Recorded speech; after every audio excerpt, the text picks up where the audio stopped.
Hi అండి, అందరికీ ఎలా ఉన్నారు? ఈరోజు నేనైతే పుదీనా పచ్చడి చేశానండి. చాలా టేస్టీగా వచ్చింది. మీకు కూడా ఆ రెసిపీ వివరాలన్నీ చెప్దామనుకొని వీడియో చేశాను.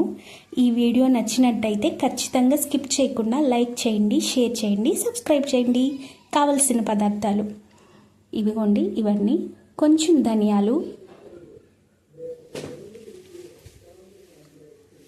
కొంచెం మెంతులు, కొంచెం మినపప్పు,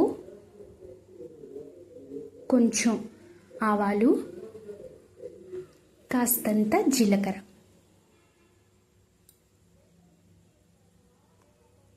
ఇవన్నీ కూడా నేను ఉరామరిగ్గానే వేసేసుకుంటానండి. కొలతలు స్పూను, గ్లాసులు, కప్పులు అలాగేం లేదు. ఉరామరిగ్గానే అలవాటైపోయింది. వీటినన్నిటిని కూడా చక్కగా గోల్డెన్ కలర్ వచ్చేంత వరకు సిమ్లో చక్కగా వేయించుకోవాలండి. ఎండుమిరపకాయలు తీసుకొని వాటిని చక్కగా 2 ముక్కలుగా విరుచుకున్నామంటే లోపల గింజలు కూడా బాగా చక్కగా వేగుతాయండి. ఇదిగోండి, ఇవి కూడా గోల్డ్ కలర్, కొంచెం కలర్ మారి చక్కగా వేగాయి అన్నప్పుడు తీసేసుకోవాలి. ధనియాలు ఇవన్నీ వేయించాం కదండి, అవి ఎండుమిరపకాయలు అవన్నీ కూడా తీసుకొని పక్కన ఉంచుకోవాలి. ఇంతలోగా పుదీనాను తీసుకొని కొంచెం కళ్ళుప్పు వేసుకొని నీళ్ళల్లో ఆకునంతను కూడా శుభ్రంగా కడుక్కోవాలండి. ఆకుకూరలు కానీ, కాయగూరలు కానీ, ఫ్రూట్స్ కానీ ఏవైనా సరే మనం బయట నుంచి తెచ్చుకున్నవి కాస్త కళ్ళుప్పు వేసి కడుక్కున్నామంటే శుభ్రం అయిపోతాయి. ఇదిగోండి, ఆకునంతా కూడా బాండల్లో అవి వేయించుకున్నాను కదా, వాటిలో ఉండే నూనెతోనే ఆకునంతను కూడా చక్కగా సిమ్లోనే ఉంచుకుంటూ వేయించుకోవాలండి. ఇందులోనే నేను టమోటాలు వేస్తున్నాను. నాకు టమోటాలు అంటే ఇష్టం అండి, నేను ఎక్కువగా యూజ్ చేస్తాను. మీకు అన్ని టమోటాలు అవసరం లేదంటే కొంచెం తక్కువగా కూడా వేసుకోవచ్చు. వీటిని రెండింటిని కూడా చక్కగా వేగనివ్వాలి. ఇందులోకి పులుపు కోసం కాస్తంత చింతపండు తీసుకున్నాను. నిమ్మకాయ సైజ్ అంతా, కొంచెం అంతే, చిన్న నిమ్మకాయ సైజ్ అంత తీసుకుంటే సరిపోతుంది. వీటిని మూడింటిని కూడా చక్కగా గ్యాస్ స్టవ్ని ఇదిగోండి సిమ్లో పెట్టుకొని నిదానంగా వేయించుకోవాలండి. చూడండి ఎలా చక్కగా వేగుతున్నాయో. చూడండి, ఇలా వీటిలో నీరంతా పోయి నేను వేసిన నూనె పైకి తేలేంత వరకు వేపుకోవాలి. తర్వాత నేను ఈ పచ్చడిని రోట్లో దంచుతున్నానండి.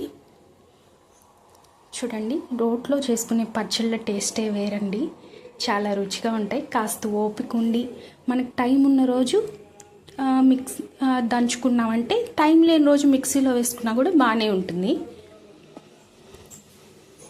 నా టైం బట్టి నేను మిక్సీలో వేసేస్తుంటాను. ఒక్కొక్క రోజు ఏం పని లేదులే ఖాళీగానే ఉన్నాను కదా అనుకున్నప్పుడు ఖచ్చితంగా రోట్లోనే చేసుకుంటానండి పచ్చళ్ళు. ఈ రోల్ అయితే నాకు పక్కింట్లో ఆంటీ ఇచ్చారు. ఆ ఆంటీ చనిపోయారు, కానీ ఆమె గుర్తుగా ఇది ఉండిపోయింది నాకు. నేను బాడిగింట్లో ఉన్నానండి. నాకు బాడిగింట్లో కూడా రోల్ వచ్చిందంటే పాపం ఆంటీ పుణ్యమే. పచ్చడి చేసుకునేటప్పుడల్లా నేను ఆంటీని గుర్తు తెచ్చుకుంటాను ఖచ్చితంగా. గోంగూర పచ్చడి కోసమే నేను ఖచ్చితంగా రోల్ అడిగి తీసుకున్నానండి. నేనేం అడగలేదు, ఆంటీ వాళ్ళ ఇంటికి వెళ్ళి దంచుకునేదాన్ని. అయితే ఆంటీ ఏమన్నారంటే, మా ఇంట్లో ఇంకోటి ఎక్స్ట్రా ఉంది నీకు ఇస్తాను అని చెప్పి ఇచ్చారు. ఇలాగా ఆమె గుర్తుగా ఇది నా దగ్గర ఉండిపోయింది. చూడండి ఎంత చక్కగా మెత్తగా అన్నీ దంచుకున్నాను. మరీ మెత్తగా దంచేసుకోకుండా కొంచెం పలుకులు తగిలేలాగా టేస్ట్ తీసుకోవాలి. పచ్చడి అంతా కూడా ముందు కొంచెం పైది గరిటతో తీసుకున్నాను, తర్వాత చేతితో తీసేసుకుంటున్నానండి.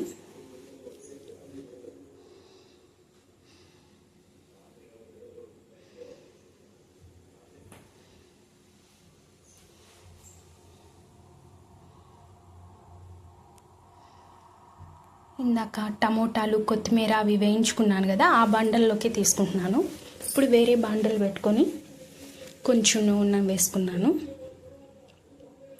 ఇందులోకి కొంచెం నూనె వేడి అవ్వనిచ్చి కొంచెం ఆవాలు,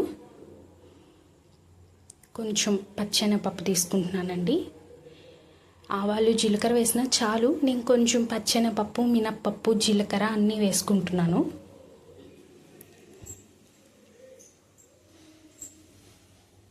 ఎండుమిరపకాయ కూడా వేసుకుంటారండి తిరమాతలో. నేను ఎందుకు అవసరం లేదు, ఆల్రెడీ కారమే కదా పచ్చడి అని వేయను. తెల్లగడ్డ వేసుకున్నాను, నాలుగు దంచుకొని వేసుకున్నానండి. కొంచెం కరివేపాకు, ఇందులోకి కొంచెం ఇంగు కూడా వేసుకుంటున్నానండి.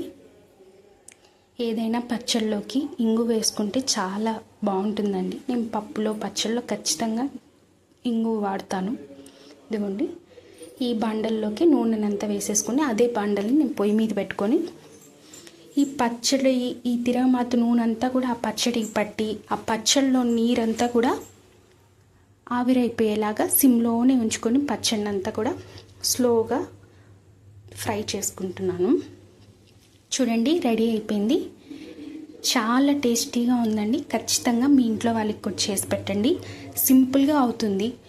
కొంచెం ఏదైనా కర్రీ లేదు అన్నప్పుడు ఇలాంటి పచ్చళ్ళు పక్కన ఉన్నాయంటే మనం కొంచెం హడావిడిగా ఉన్నప్పుడు చాలా ఉపయోగపడుతుంది.